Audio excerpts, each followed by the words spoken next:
Chers amis, je suis ravie d'ouvrir cette série de rencontres avec l'Ermitage ici à Bruxelles, dans le centre russe, qui fait partie d'un plus gros programme de la représentation de l'Ermitage à distance. De nos jours, de nouvelles technologies nous permettent, sans voyager, de voir beaucoup de choses. Même, bien sûr, cela ne peut pas remplacer des rencontres personnelles, mais en vérité, les films qu'on va vous projeter vous permettront de voir de telles choses à l'Ermitage que vous ne pourriez peut-être pas voir tout seul quand vous allez visiter Hermitage, parce que nous avons bien préparé les matériels avec les expositions où vous pourriez voir les choses qui normalement ne sont pas exposées. On va vous parler des expositions qui sur les sujets très importants pour l'histoire russe.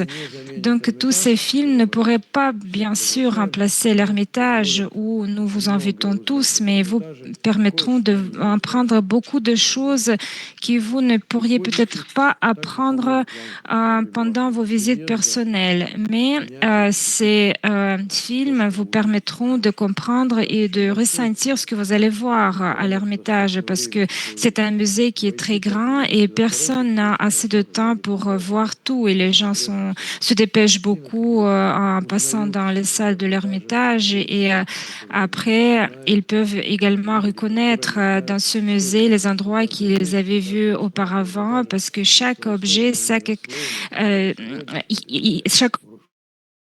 objet à l'Ermitage a son histoire de l'Empire russe. Donc, il a l'histoire d'avant son arrivée à Saint-Pétersbourg et après. Donc, euh, tout cette histoire de tous ces objets va être représentée dans nos films. Je vous souhaite de belles balades à l'Ermitage et des bons souvenirs de ce que vous allez voir. Et bienvenue à l'Ermitage euh, pour bien voir tout ce que nous avons à vous montrer. Alors ici et Saint-Pétersbourg ne sont pas très loin, mais bien sûr, ce genre de visites sont devenues plus simples maintenant. Donc, on vous souhaite la bienvenue.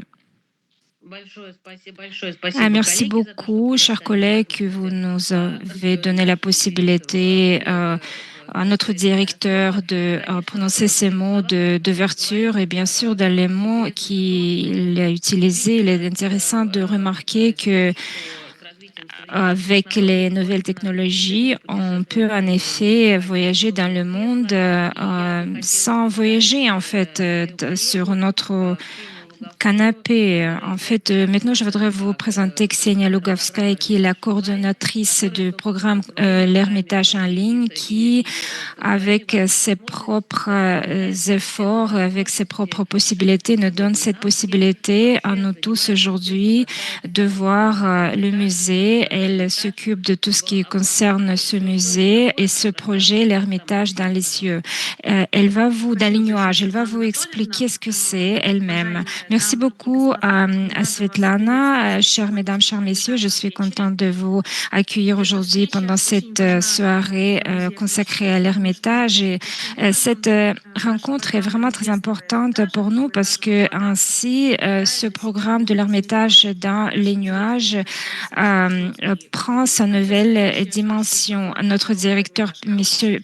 Piotrowski, a mentionné qu'à travers les cieux, à travers les nuages, le voyage est plus court, et c'est ainsi l'Ermitage dans les nuages que nous avons intitulé notre programme sur l'Ermitage, qui avait été commencé dans les années 2010, mais justement pendant la pandémie, nous avons pris une nouvelle dimension et nous continuons à en fait organiser ces organisations dont nous avons filmé des centaines d'excursions et nous continuons ce travail toutes les semaines. Et si vous pouvez visiter notre site hermitage.org, vous pouvez, comme dans un jeu d'ordinateur, voir toutes nos expositions. Et l'Hermitage des cieux, c'est un endroit très chaleureux, très accessible. Mais ce qui est le plus important aujourd'hui, c'est que vous pouvez non pas seulement voir l'excursion que nous avons filmée pour vous, mais également vous pourriez euh, discuter avec le personnel de l'Ermitage parce que nos collègues, nos collaborateurs sont également les œuvres d'art. Mais aujourd'hui, vous avez une très belle possibilité de voir l'un de nos guides stars, Madame Nazarian Elena, qui a participé dans beaucoup d'excursions en différentes langues.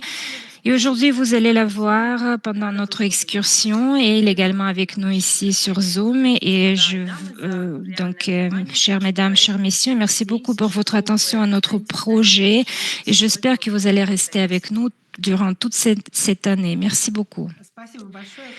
Merci beaucoup, Ksenia, la directrice du projet L'Ermitage en ligne, l'Ermitage des cieux. Avant qu'on va passer la parole à Hélène Nazarian, notre expert d'aujourd'hui, je voudrais vous rappeler à tous ceux qui viennent de nous rejoindre que vous pouvez écouter cette réunion en deux langues.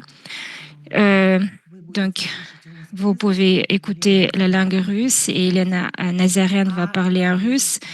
Et en bas de votre écran Zoom, vous pouvez trouver le bouton en forme de globe où vous pouvez choisir l'interprétation simultanée vers le français. En cliquant sur l'icône de globe en bas à droite de votre écran. Et comme vous l'avez déjà entendu, maintenant, on va passer justement à notre excursion. Donc, chaque excursion dans cette série de réunions, et nous allons nous voir une fois par mois. Donc, chaque excursion va être consacrée à un sujet spécifique. Cela peut être lié à la culture russe ou au sujet lié à une collection de l'Ermitage, par exemple. Et nous invitons tout le monde sur notre site sur notre site de la Maison Russe à Bruxelles, où vous allez voir tous les sujets, tous les thèmes sur lesquels on va organiser nos excursions. Donc, notre prochaine excursion aura lieu le 18 mars et elle va être consacrée à la famille du dernier empereur russe et à ses enfants et aux documents, aux artefacts qui font partie de la collection de l'Ermitage. Et encore une fois, je vous rappelle que vous pouvez lever votre main ou poser votre question en le saisissant dans le chat. Et après cette excursion, après cette visite guidée, vous pourriez parler à Madame Hélène Nazarian et faire votre commentaire et poser vos questions. Maintenant, on va passer à notre visite.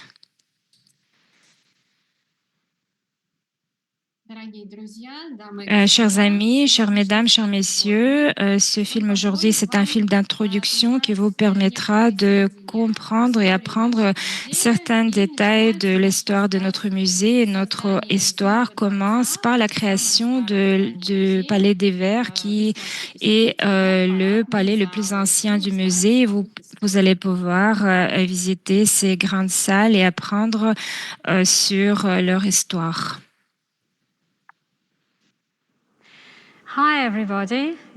Bonjour tout le monde, vous êtes les bienvenus à notre musée de l'Ermitage pour ce tour spécial que nous avons organisé aujourd'hui pour vous. Nous allons voir la résidence royale, les grandes salles du palais de Verts, probablement la partie la plus importante et la plus connue du musée de l'Ermitage. Nous allons commencer notre tour par l'escalier de l'ambassadeur, qui est un endroit formidable qui a été conçu pour être utilisé pour des cérémonies et réceptions officielles seulement. Et bien sûr, elle a été conçue pour impressionner les visiteurs de musée et les ambassadeurs qui allaient arriver pour les réceptions des tsars russes. Cet escalier, c'est un endroit énorme qui prend 3 étages, 3 niveaux du Palais des Verts, qui est décoré avec les statues allégoriques symbolisant le pouvoir, la richesse et la prospérité de l'Empire russe.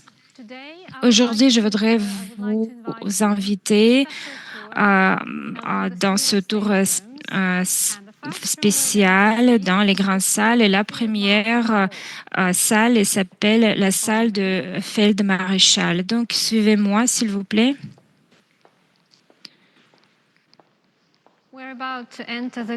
On va rentrer maintenant dans la grande enfilade des grandes salles.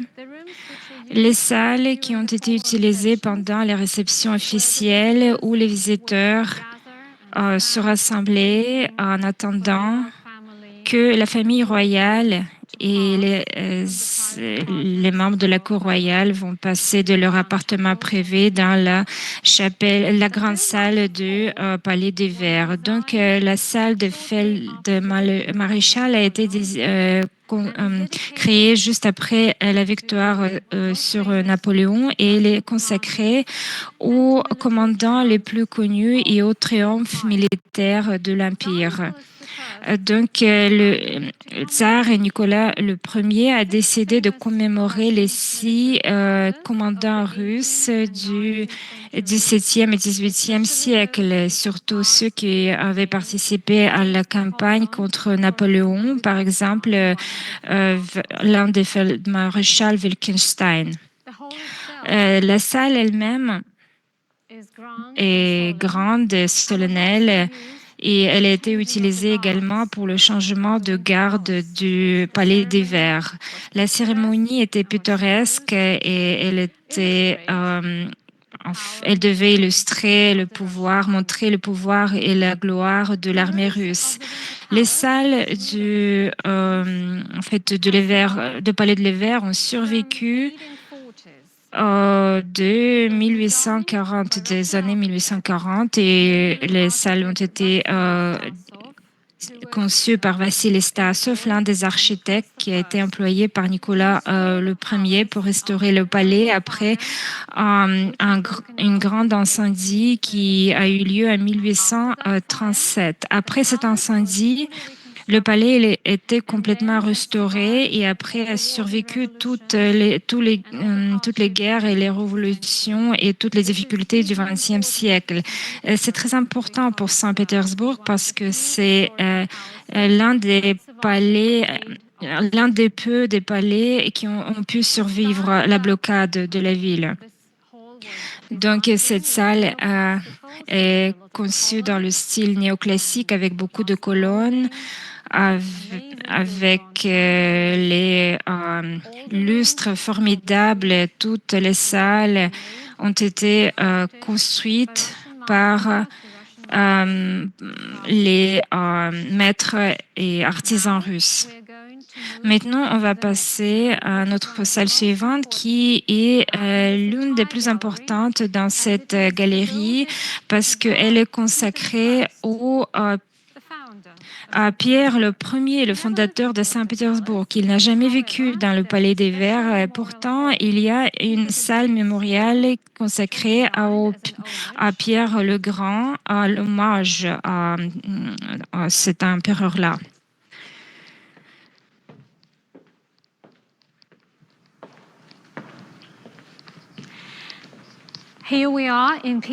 Donc, ici, nous sommes dans la salle de Pierre le Grand. Cette salle a été consacrée à la mémoire et à la gloire à Pierre le Grand, de Pierre le Grand. Donc, chaque partie de cette salle, chaque décoration doit nous raconter l'histoire de Pierre le Premier et de sa sagesse, de ses exploits historiques. Et au centre de cette salle, vous pouvez voir une peinture allégorique où on peut voir Pierre le Grand avec la déesse de la sagesse Minerve.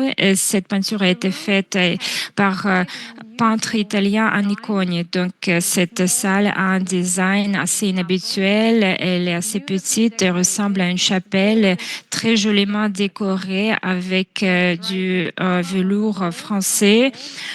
Donc, cette couleur rouge, c'est un velours de Lyon qui a été fait exprès pour le musée d'Ermitage. Et donc, on a enlevé le velours original, mais toutefois, c'est toujours le velours venu de France qui a été justement fait pour la restauration de cette salle. Pourtant, toutes les broderies, les aigles à deux têtes et les autres décorations sont originales. Et il y a beaucoup d'objets en argent qui rajoutent à la beauté de ce design. Il y a des sols formidables et en fait, les colonnes en jaspe, les plafonds bien décorés. Donc, ainsi, on peut comprendre le rôle de Pierre le Grand dans l'histoire de la Russie. Selon l'idée de tsar Nicolas le Ier, le Palais des Verts ne devait pas seulement être représenté en tant que résidence officielle, mais également comme une scène officielle pour toutes ces cérémonies qui ont eu lieu ici, toutes les fêtes, toutes les balles et les réceptions pour lesquelles dans le palais ont été conçues des salles où on va justement passer. Donc c'est la salle emblème.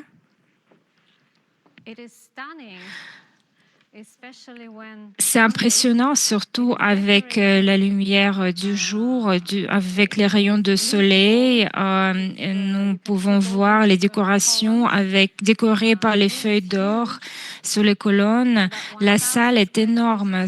Elle fait environ 1000 mètres carrés. J'espère que vous allez comprendre la surface énorme de cette salle. Cette salle est souvent utilisée pour les expositions temporaires. Donc, c'est pour ça que nous pouvons voir ici les vitrines. Concernant le nom de cette salle, elle s'appelle la salle de emblème. Donc, nous pouvons voir ici les décorations sur les lustres où on peut voir les emblèmes des provinces russes. Au 19e siècle, donc c'est la salle des armoiries. Donc au 19e siècle, la Russie était un pays énorme et l'idée c'était d'illustrer le nombre de ces provinces dans cette salle pour dire aux visiteurs à quel point le tsar était puissant. Il était le maître de toute cette terre. Et également, cette salle parle aussi des triomphes militaires et de deux côtés de sortie et des entrées. Vous pouvez voir les sculptures qui représentent les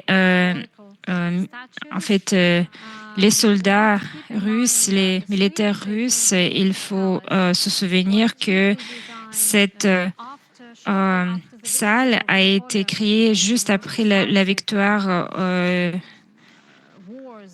sur Napoléon, qui était l'une des guerres les plus importantes pour l'histoire de la Russie. Et ici, chaque de ces salles, c'est comme une antichambre à l'un des plus importants l'une partie la plus importante de ce palais qui s'appelle la galerie militaire. Donc, on va traverser cette salle qui a été créée pour les fêtes et pour les dîners officiels. Et maintenant, on va tourner à gauche pour tourner dans cette fameuse galerie militaire qui est décorée avec des portraits des généraux russes et des commandants russes.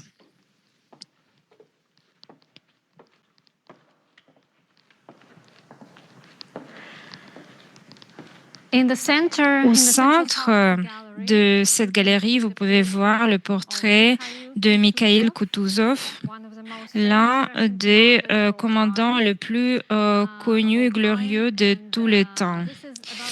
Et donc, c'est pratiquement le seul portrait qui a été créé post-mortem parce que normalement, la plupart des portraits que vous pouvez voir dans cette galerie a été créé pendant la vie de ces personnes. Et il y a plus de 300 portraits qui ont été conçus pour cette galerie.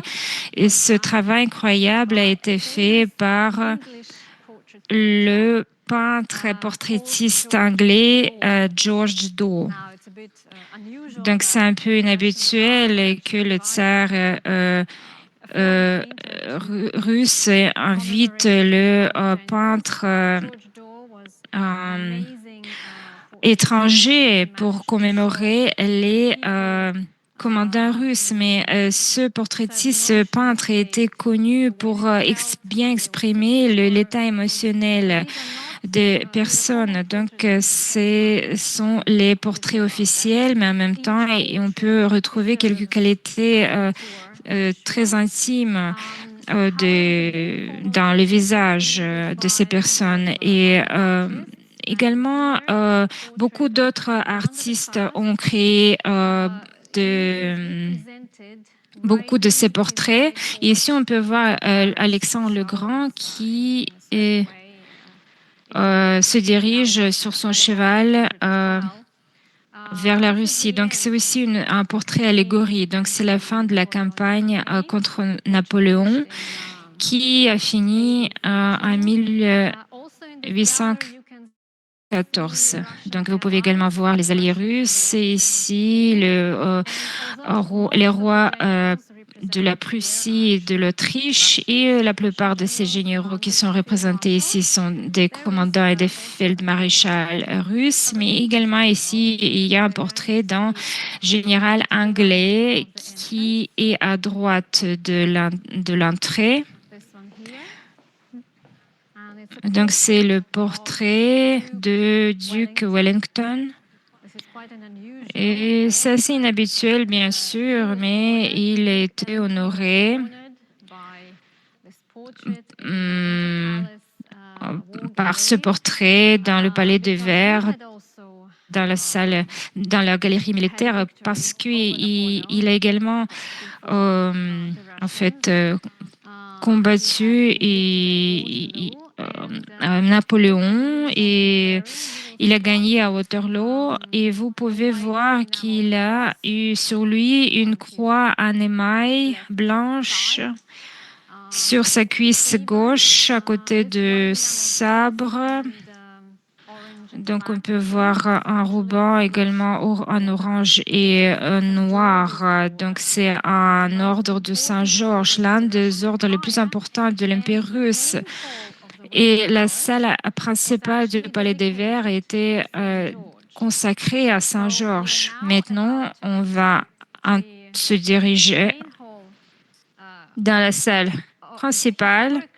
Donc, historiquement, cette salle ne fait pas partie seulement du Palais des Verts, mais également de l'Empire russe, avant que on a déplacé la capitale de Saint-Pétersbourg à Moscou. Maintenant, je vous invite à me suivre dans la salle du trône, la grande salle du trône. Donc, l'un des noms de cette salle est la grande salle du trône, parce que cette salle a été conçue pour des réceptions diplomatiques et officielles et des événements formels. Et son deuxième nom, c'est la salle de Saint-Georges. Vous allez voir une bas-relief en marbre qui montre un chevalier qui tue un dragon. Et c'est une représentation typique de Saint-Georges qui était euh, les saints les plus vénérés en Russie, l'un des saints les plus vénérés était considéré également le protecteur de Romanov.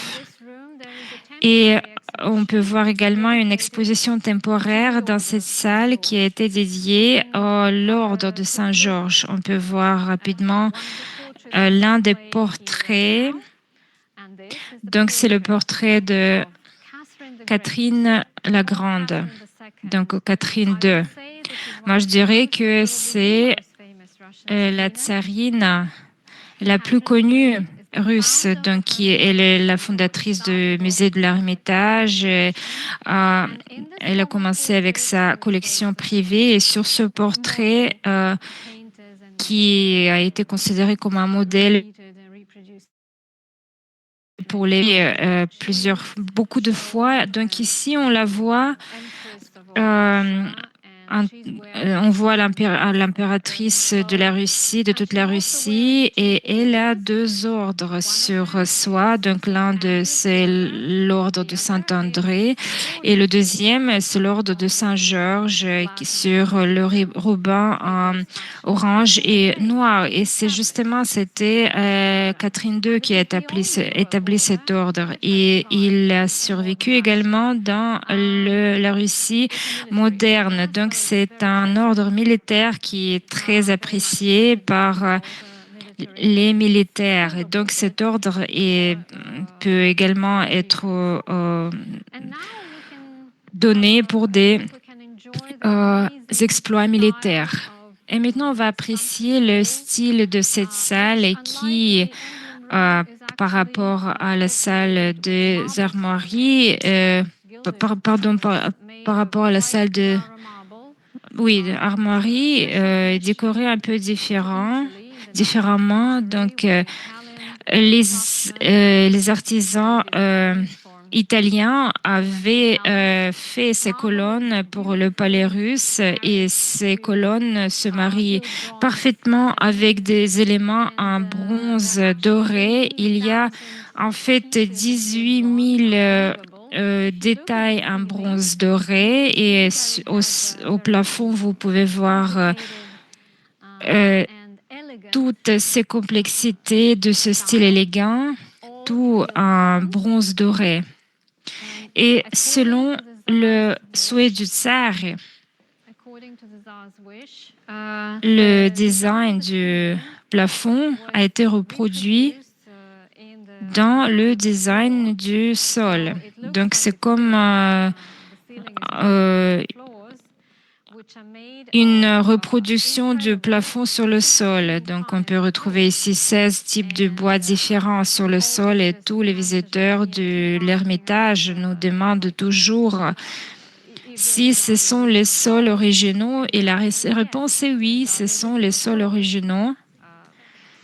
À 70%, les sols du 19e siècle qui se rappellent toujours les pas des tsars russes. Et bien sûr, la partie principale de la salle glorieuse Saint-Georges, c'est la place du tsar avec sa structure spécifique. Du point de vue architectural, elle est très intelligente pour que les gens puissent se focaliser sur le trône. Donc, le trône est posé sur une espèce de podium avec 17 marches. On peut voir ici le trône original, authentique, qui appartenait à l'impératrice Anne, la nièce de Pierre le Grand. Et c'est l'un des trônes les plus précieux parce que nous en avons plusieurs, parce que ce trône est de 1731 qui a été fait par Nicholas Clausen de Londres. Donc, il est très ancien. Le fauteuil du trône est décoré par l'aigle à deux têtes qu'on peut retrouver également derrière le trône. C'est l'emblème russe et il est brodée en argent. Donc, cette broderie est originale. Donc, cette broderie a été restaurée. C'est une broderie très délicate. Au centre, on peut voir l'aigle à deux têtes et Georges au centre de cet aigle qui est l'emblème russe et qui était réadopté avec quelques changements maintenant de nos jours.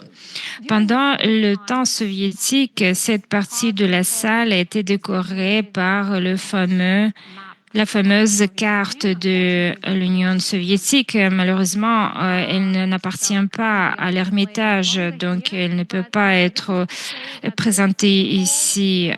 Et cette salle n'a jamais été considérée comme juste une salle de réception. Cette salle devait montrer le pouvoir, la puissance du pays. Et c'est pour ça, pendant le temps soviétique, le trône et la construction de cette salle ont été enlevés. Il y a eu une carte de l'Union soviétique ici. Mais heureusement, l'Ermitage a préservé toutes les parties originales, sauf le podium. Donc, et on peut voir le les fameuses grandes salles du Palais Les Verts, telles qu'elles ont été conçues par les plus grands architectes russes au milieu du 19e siècle. Et j'espère que vous avez bien apprécié ce tour et que vous avez eu la possibilité d'apprendre quelque chose sur l'histoire russe et sur l'Ermitage. Et vous êtes toujours les bienvenus à l'Ermitage. Merci beaucoup.